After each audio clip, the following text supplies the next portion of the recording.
On parle souvent d'éducation positive et bienveillante, mais quand on devient parent, comme on n'a pas été livré avec le mode d'emploi, c'est difficile, voire utopique, d'appliquer toutes les méthodes. On a l'impression d'être écrasé par le poids de la pression.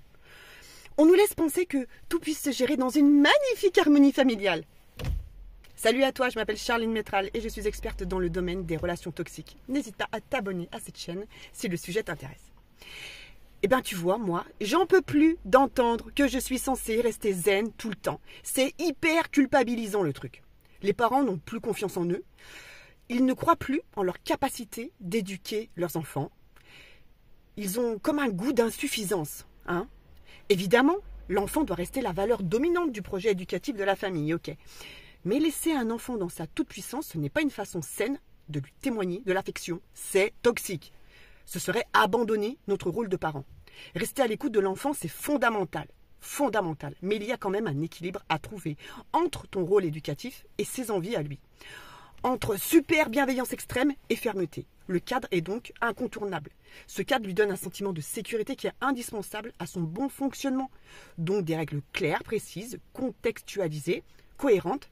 Ça demande de la patience et forcément des conséquences quand les règles ne sont pas appliquées. Je vois des personnes qui demandent à leur enfant ce qu'ils ont envie de manger à midi, s'ils ont envie de rester à l'étude ou pas le soir alors que la maman finit à 18h30 le boulot. Quel film on regarde ce soir? Combien de temps on va rester au parc? Est-ce que tu veux bien aller te coucher? Moi, je fais une différence entre les envies et les besoins. Il ne faudrait pas se perdre dans le flot de ces volontés changeantes à l'enfant, qui sont parfois contradictoires. Te plier aux quatre volontés de ton enfant va juste très vite t'épuiser.